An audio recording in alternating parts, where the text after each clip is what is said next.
جنہوں نے شادی کی سب کو جدا کرو اور سب کو الگ پھوڑ دو تاکہ آپس میں محرم کے ساتھ شادی نہ کر سکیں۔ نہیں سمجھ میں آیا؟ محرم سمجھتے ہو نا؟ ہاں، جن سے شادی جائز نہیں۔ تو آپس میں جتنے لوگ تھے عمر فاروق نے کہا کہ سب کو کیا کر دو؟ الگ کر دو۔ اگر کسی نے نکاح کیا تو ڈنڈے مار مار کر کے ان کے درمیان جدائی کر دو۔ آئی بات سمجھ میں؟ سب کو قتل کر دو، جدا کر دو، تاکہ یہ آئندہ کبھی ایسی حرکت نہ ہو۔ ابھی بھی سنا گیا ہے کہ ساؤتھ انڈیا کے بعض علاقوں میں غیر مسلموں میں یہ رسم آج بھی رائج ہے، کوئی بتا رہا تھا۔ پارسیوں میں، چلو پارسیوں میں، مجوسیوں میں، اور کہتے ہیں یہ آدھرا کا جو ساحلی علاقہ جہاں ہے، کہتے ہیں وہاں بھی ابھی ماموں اپنے بھانجی سے کر لیتا ہے، چچا اپنی بھتیجی سے کر سکتا ہے، اعوذ باللہ من الشیطان۔ تو اسلام نے اس کو کیا کیا؟ عمر فاروق نے اس چیز کو سامنے رکھتے ہوئے فرمایا جتنی شادیاں ہوئی ہیں سب کو جدا کراؤ، ٹھیک ہے نا؟ وَاقْتُلُوا كُلَّ سَاحِرٍ وَسَاحِرَةٍ، اور اس کے ساتھ دوسرا حکم کیا دیا تھا؟ جتنے جادوگر اور جادوگرنی ہو سب کو قتل کر دو۔ گویا کہ دو چیزوں کو حکم دیا۔ ہاں، ایک حکم تو تھا محرم اور غیر محرمہ، یہ وہ رشتے ناتے جو مجوسیوں نے محرم نے محرمہ سے کر رکھا ہے اس کو جدا کرو، ایک۔ اور دوسرا فیصلہ کیا تھا؟ حکم کہ اَنِقْتُلُوا كُلَّ سَاحِرٍ وَسَاحِرَةٍ، جتنے جادوگر مرد ملیں چاہے مرد ہوں یا عورت سب کو قتل کر دو۔ پوری حدیث اس طرح سے ہے حدیث۔ لیکن امام بخاری رحمۃ اللہ علیہ کا طریقہ ہے صحیح بخاری کے اندر، کبھی حدیث تو پوری رہتی ہے لیکن حدیث کا ایک جز یعنی ایک جملہ نقل کر دیتے ایک بات اور نقل کر دیتے ہیں، چونکہ معلوم ہے صحیح بخاری پڑھنے والے بڑے بڑے علماء ہوتے تھے، اشارہ کر دینے کے بعد لوگوں کو پتہ چل جاتا تھا کہ ہاں امام بخاری رحمۃ اللہ علیہ جس حدیث کی جو مسئلہ بیان کر رہے ہیں وہ طویل حدیث ہے، اس حدیث کا ابتدائی حصہ یہ ہے۔ آیا سمجھ میں؟ نہیں آیا؟ ہاں،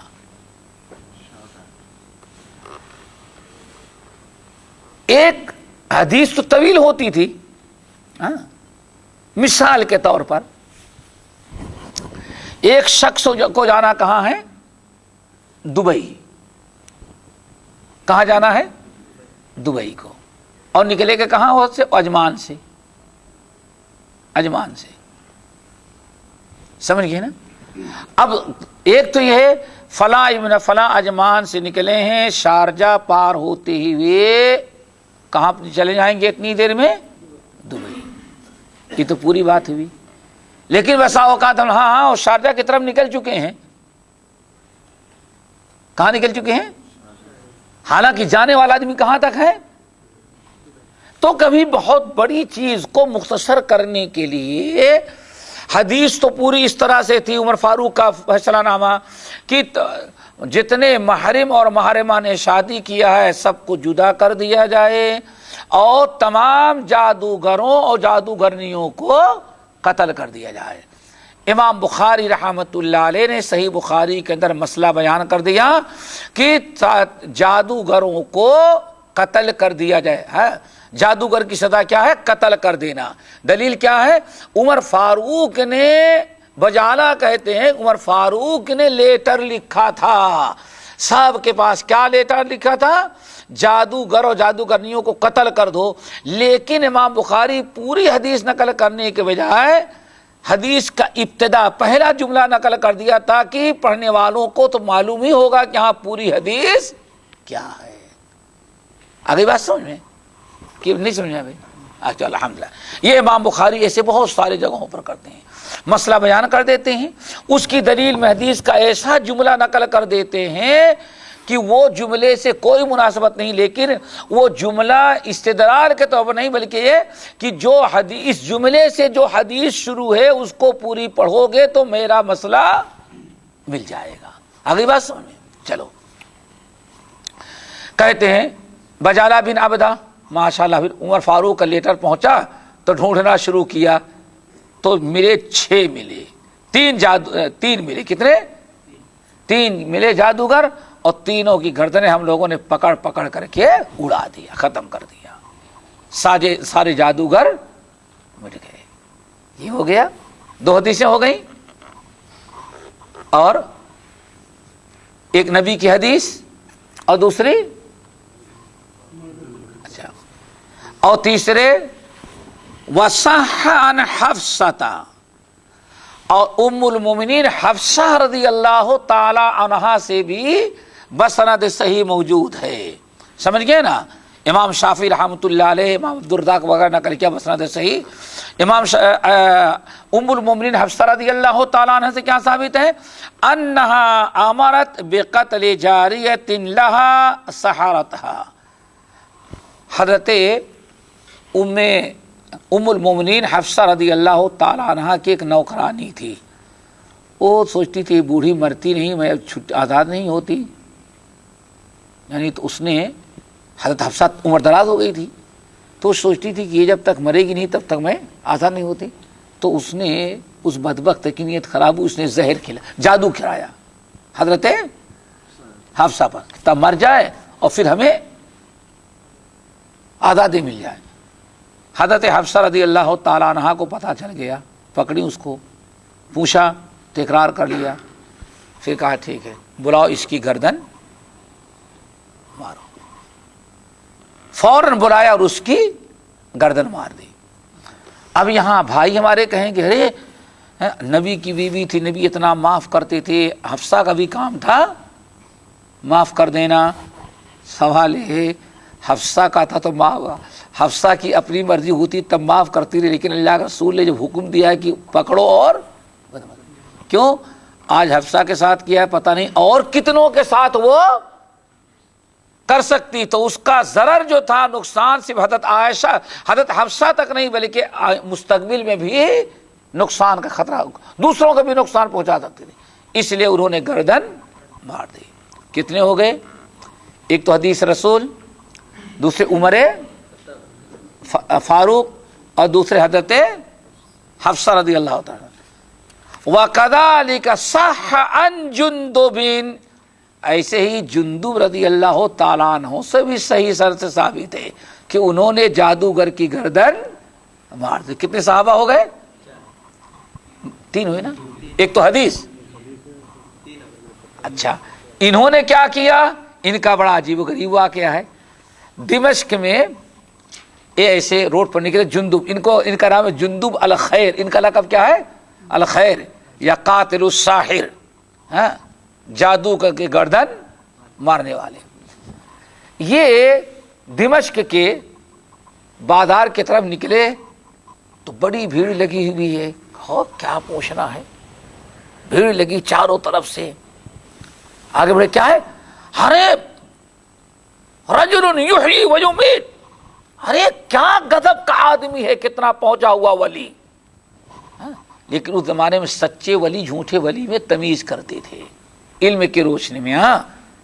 قرآن و حدیث پر عمل ہے تو سمجھو ولی ہے, اور ہوا میں اڑ رہا ہے لیکن قرآن و حدیث پر عمل نہیں تو بے ایمان ہے, اس کو ولی نہیں سمجھتے تھے. ہمارے یہاں جو جتنا ننگا ہوتا جائے اتنا ہی بڑا ولی. کیوں؟ ارے اتنا پہنچا ہوا ہے جسے اپنی خبر ہی نہیں ہے. اور تجربہ کرو, ہم نے دیکھا دکن کے بعض علاقے میں اللہ اکبر آدمی ننگا, سطر مشکل سے ڈھپا ہوگا, اور یہ چاول کی جو بوریاں آتی ہیں نا اوری, اسی کو اوڑھے ہوئے, اور نہیں سمجھو کہ شاید تو سالوں ہو گئے ہوگا نہائے ہوئے. بارش بھیگ رہا ہے, چل رہا ہے, ایسے گھوم رہا ہے, ٹہل رہا ہے ایسے پاگلوں کی طرح. کبھی یہاں باہر سویا ہوا, کبھی وہاں باہر سویا ہوا, کبھی پردہ نہیں ڈھپا. دیکھا ایک دن بارش ہوئی ہے, بارش ہو گئی, بارش ہوئی تو وہ اپنے ہاں جو پانی کی نالیاں ہوتی ہیں, لازمی ہے کہ کتنی گندگی رہتی ہے اس میں سب کچھ, تو اس میں سفید سفید کیڑے بھی آ جاتے ہیں. تو میں نے دیکھا بیٹھ کر کے بلا پکائے فرائی کی ہوئے بیٹھ کر کے وہ شیطان زندہ ہی وہ کیڑے نکال کر کھا رہا ہے. اللہ، میری زندگی میں پہلی مرتبہ واقعی ہندوستانی ولی دیکھا جو ہمارے یہاں ولی ہوتا ہے، سمجھ گئے نا. 2 ہی ولی میں نے دیکھا ہے. اللہ اکبر. تو کیا ہوا؟ اللہ اکبر، وہ بیٹھا ہوا چلا جا رہا ہے. تو میں نے کہا لا حول ولا قوت الا باللہ.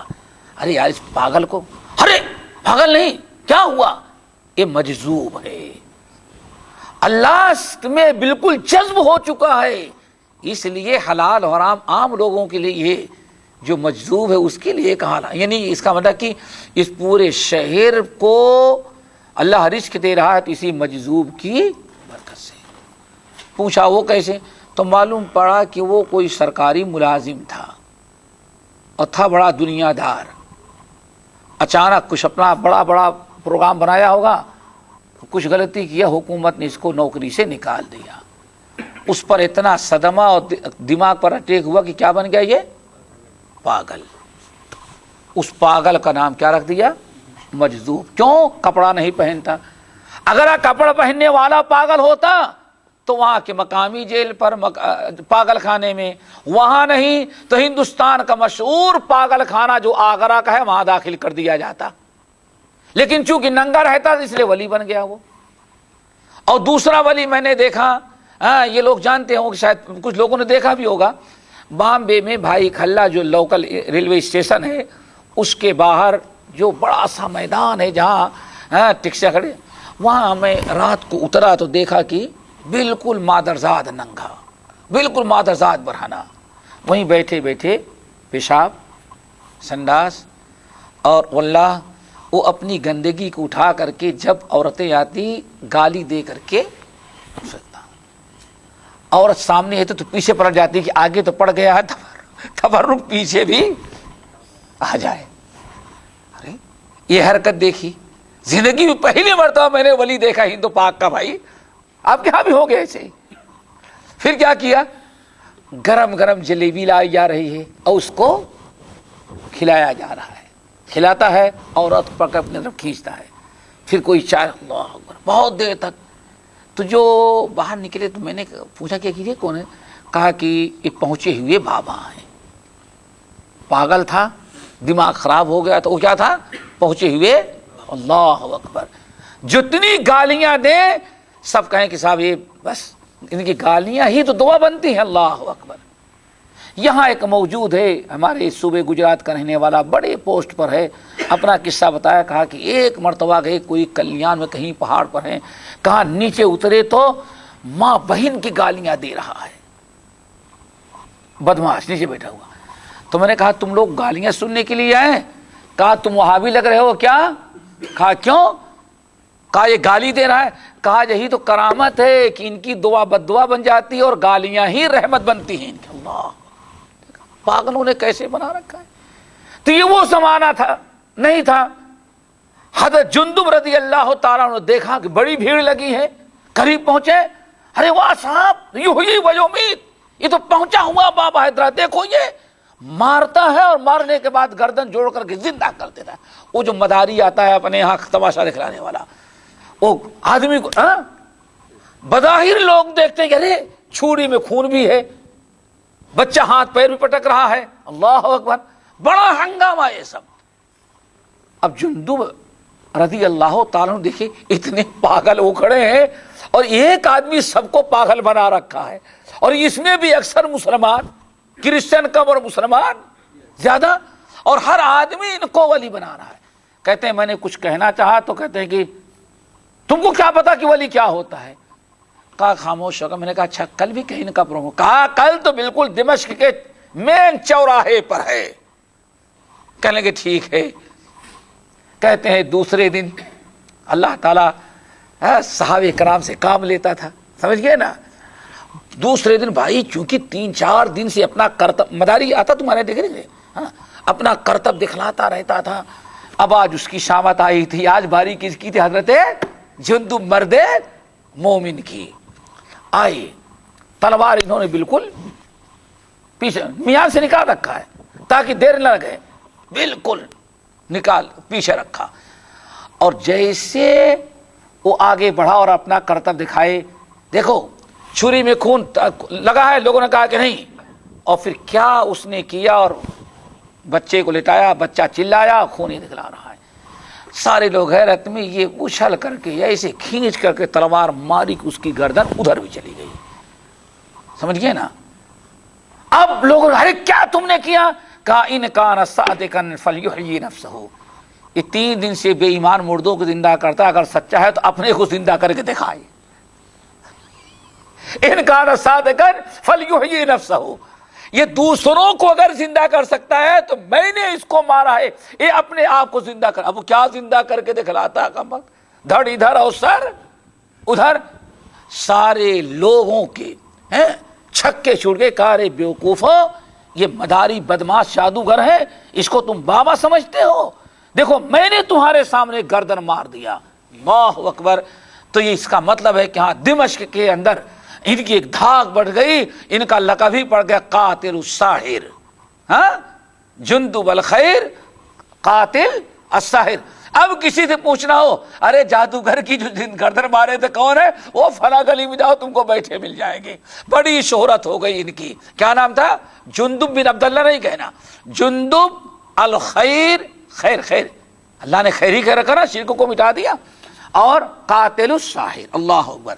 تو یہ 3 تھے، اس لیے قال احمد، امام احمد بن حنبل رحمۃ اللہ نے کہا ان ثلاثۃ من اصحاب النبی صلی اللہ علیہ وسلم، اللہ کے رسول کی حدیث ہے، اور 3 صحابہ سے بھی جادوگر کے گردن مار دینے اور قتل کر دینے کا ثبوت موجود ہے۔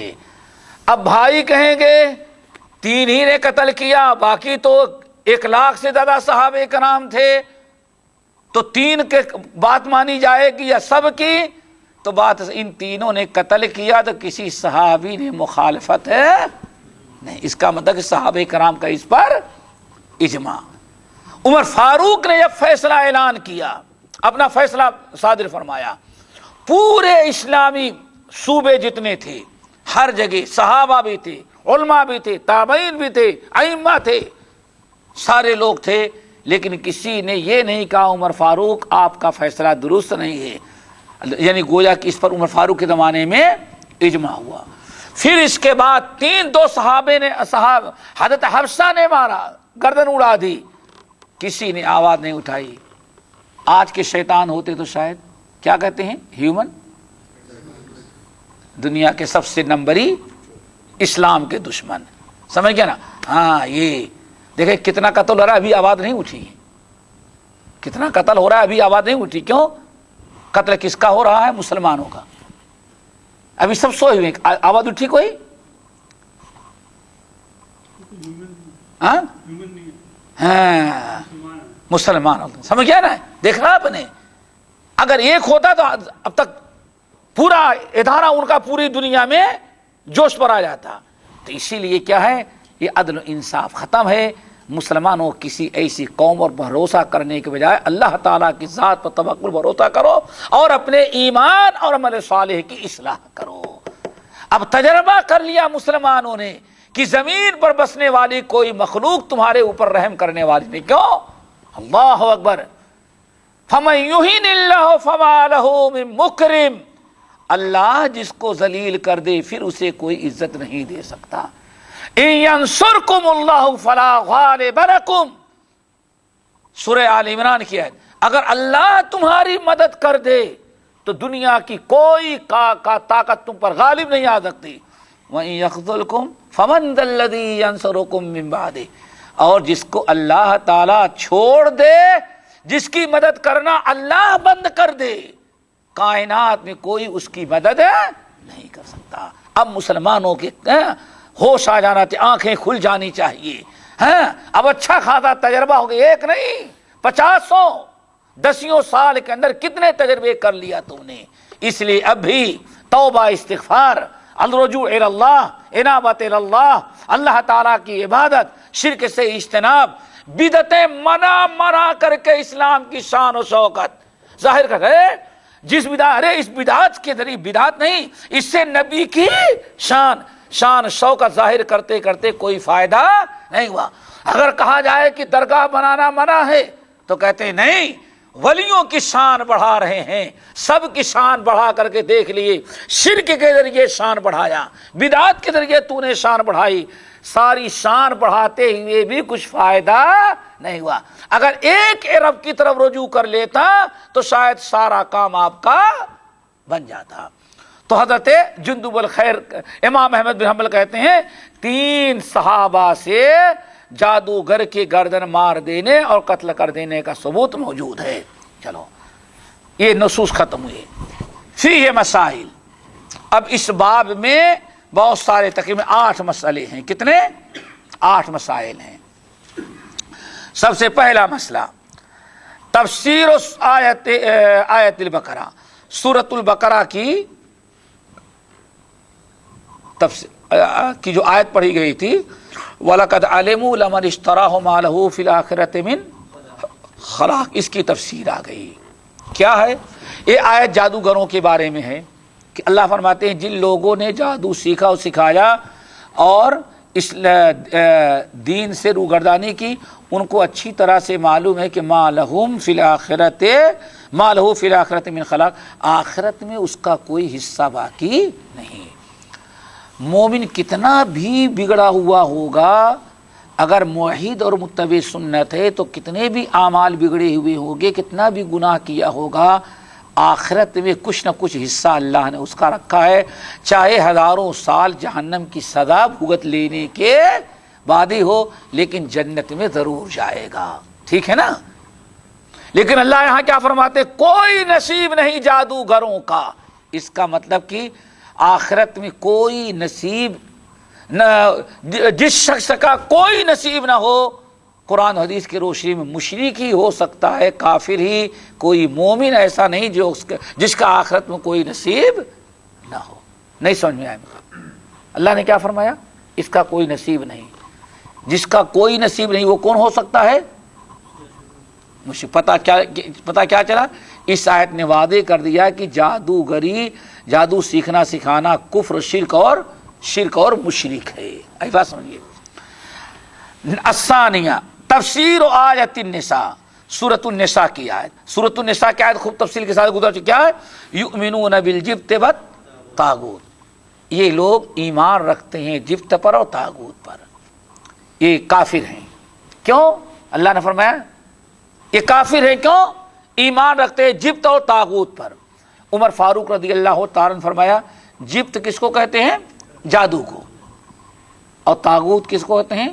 شیطان کو۔ آئی بات سمجھ میں؟ اور اتفاق ہو گیا۔ اس حدیث سے بھی معلوم پڑ گیا کہ جادوگری کی تصدیق کرنے والا، اس کے صحیح ہونے پر ایمان رکھنے والا اور اس کو سچا سمجھنے والا کافر ہے۔ جیسے سورۃ النساء کی آیت ہے یؤمنون بالجبت والطاغوت۔ نمبر 3 تفسیر الثالثہ تفسیر الجبت والطاغوت والفرق بینہما۔ تیسرا مسئلہ کیا ہے؟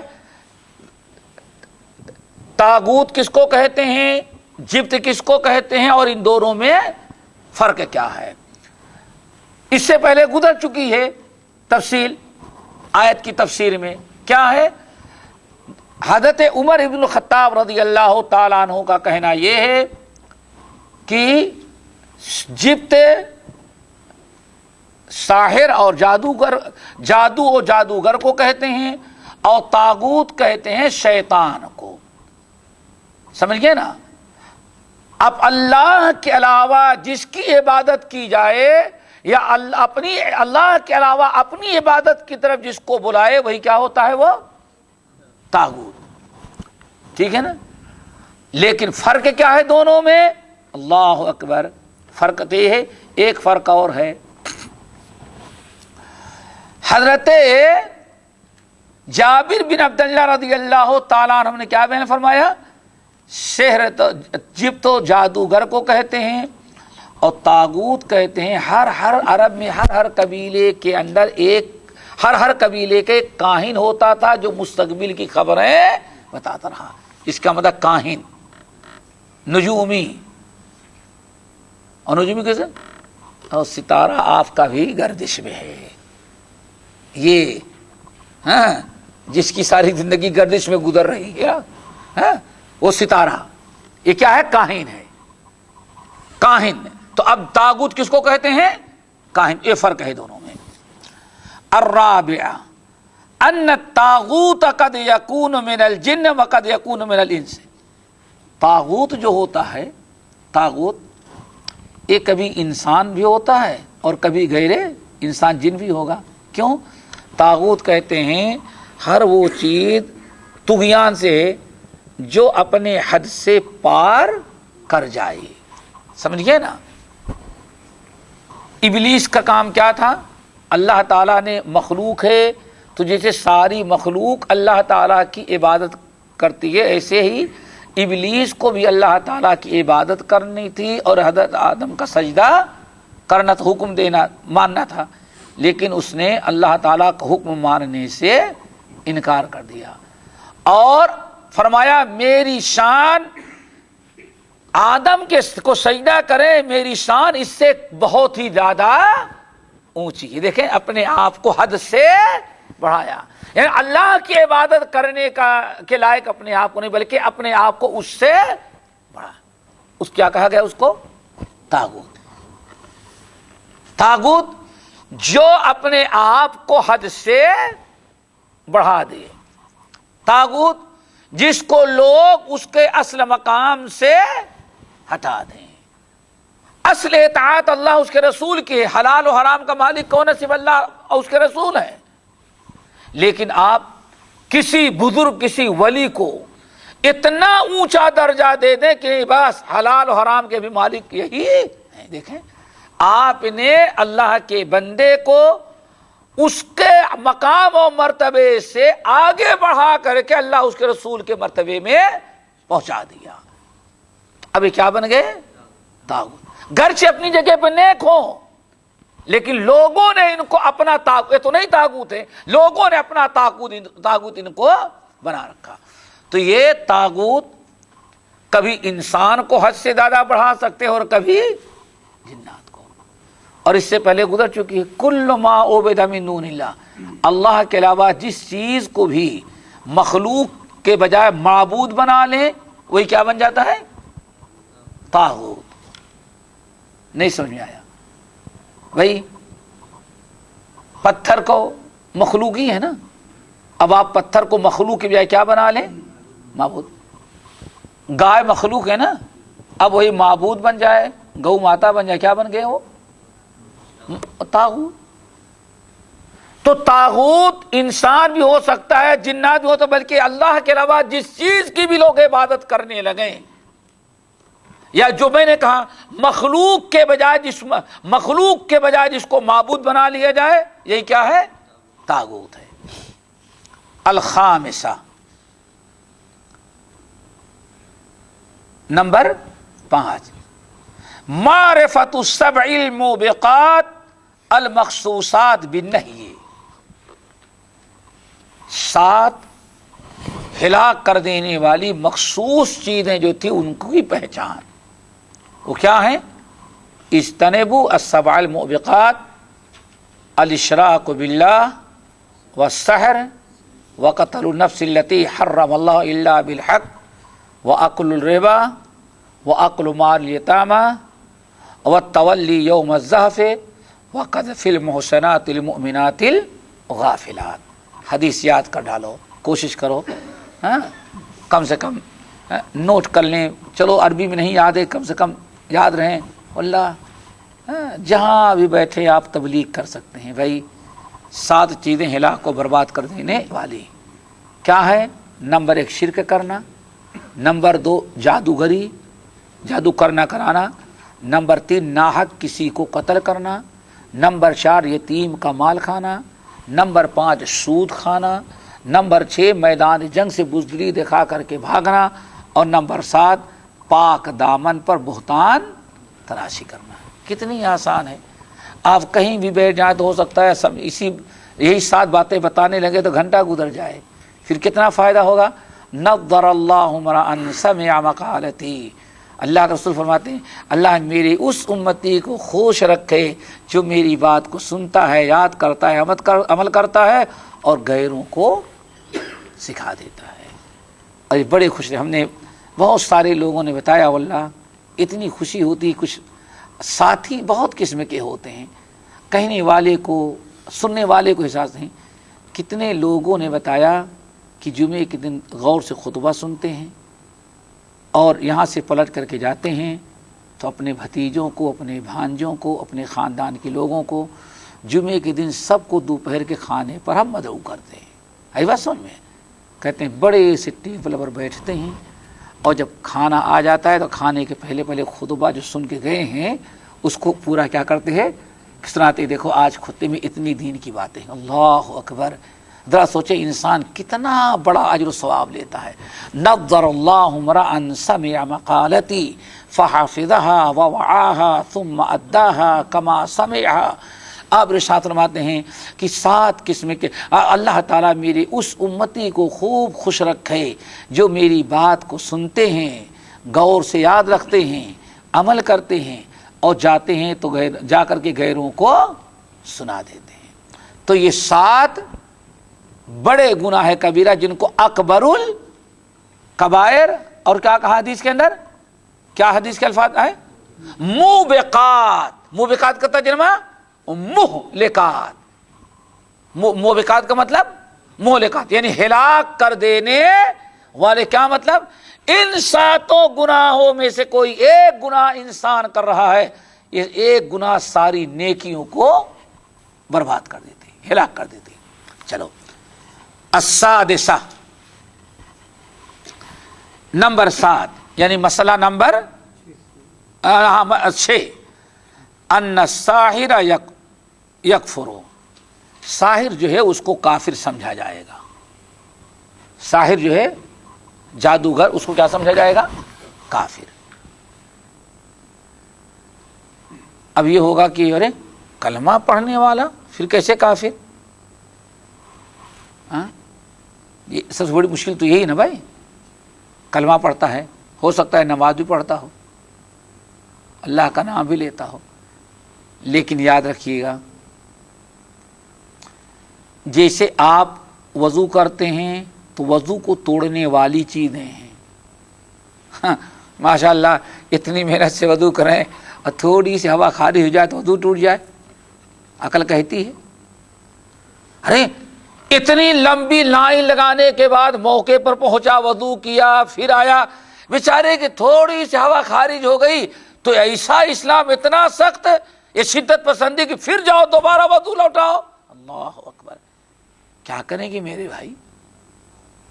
وضو ہے لیکن ہر چیز کو توڑ دینے والی چیزیں ہیں، ان کو کہا جاتا ہے نواقض وضو۔ نماز پڑھ رہے ہیں، نماز کو بھی توڑ دینے والی چیزیں ہیں۔ ایسے ہی ایمان اور اسلام کو توڑ دینے والی چیزیں، نواقض ایمان اور نواقض اسلام۔ نواقض ایمان اور اسلام کیا ہے؟ آپ مسلمان تو ہیں لیکن اب آپ سے کوئی ایسا عمل سرزد نہ ہو جو کفریہ ہو، جان بوجھ کر کے کوئی ایسا عمل کرنا جو اسلام کے منافی ہے، وہ آپ کے ایمان اسلام کو توڑ دیتا ہے۔ ایک چھوٹی سی مثال دیں، اسلام کا مذاق اڑانا، قرآن کا مذاق اڑانا، سنت کا استہزاء کرنا، کیا ہے؟ اس کو کفر قرار دیا گیا، ٹھیک ہے نا؟ جنگ تبوک کے واپسی میں جب کچھ لوگوں نے اتنا کہا تھا، اللہ اکبر، کچھ لوگوں نے اتنا کہا، یہ ملا لوگ جو ہیں کھانے کی باری آئی تو سب سے آگے، پیٹ ان کے سب سے بڑے، اور لڑنے کی باری آئے تو ملا سب سے پیچھے۔ کس کی طرف اشارہ کیا؟ قرآن و حدیث کے علماء جو صحابہ تھے، حفاظ، قرہ، اللہ اکبر، کھانے میں سب سے آگے اور لڑنے کی باری آ جائے پیٹ سب سے بڑے، زبان سب سے لمبی، لیکن اگر دشمنوں سے لڑنے کی باری آ جائے تو یہ ملا لوگ سب سے پیچھے. اللہ اکبر. اتنا کہنا تھا، جبرائیل امین فوراً قرآن پاک کی آیت لے کر کے آ گئے. ان کو کبھی مومن نہیں سمجھنا جنہوں نے اللہ تعالیٰ کی کتاب کا استحضاء. کیا مطلب ہے کہ اللہ کے قرآن نبی کی سنت پر عمل کرنے والے سیکھنے والوں کو کسی نے مذاق اڑایا تو اس نے اس کا نہیں، اس نے ڈائریکٹ اللہ کی کتاب اور نبی کی سنت نبی کا مذاق اڑایا ہے. اور ان کو مومن آج سے نہیں سمجھیے گا. حضرت عبداللہ ابن عمر ابن الخطاب کہتے ہیں رضی اللہ تعالیٰ عنہ کہ جب یہ آیت نازل ہوئی اور ایسے لوگوں کو سنایا گیا، اس میں ایک شخص جو تھا دوڑا ہوا آیا اور اللہ کے رسول کے سامنے کھڑا ہوا. یا رسول اللہ، میں اسے مذاق کر رہا تھا، دل سے نہیں زبان سے. آنے پر چھوڑ دو، ہم نہیں جانتے، اللہ تعالیٰ کا حکم ہے. عبداللہ بن عباس کہتے ہیں واللہ میں نہیں دیکھا، وہ روتا ہوا اچھل کر کے اللہ کے رسول کی اونٹنی کی گردن میں لٹک گیا کہ وہ سوچ رہا تھا کہیں ایسا نہ ہو اس کے بعد گردن مارنے کا حکم آ جائے. کہتے ہیں اس کے پیر کو میں نے دیکھا، اونٹنی کی، آپ کے سواری اونٹنی کی گردن پکڑ کے لٹکا ہوا ہے جنگ تبوک کے واپسی میں، اور پتھریلا راستہ ہے، پتھریلی زمین ہے. ہم نے دیکھا اس کے پیر لٹک رہے ہیں اور نوکیلے پتھروں سے ٹکرا رہے ہیں، لیکن اللہ رسول وہ کہتا مذاق. جبرائیل امین دوبارہ آ کر کے آئے. اگر تم کو مذاق کرنا تھا تو اللہ اس کے رسول کی آیات کا مذاق کرنا تھا، کسی اور چیز کا مذاق کیے ہوتے. اللہ سو چھوڑ دو گردن، ہم تمہارے بارے میں کچھ نہیں کہہ سکتے.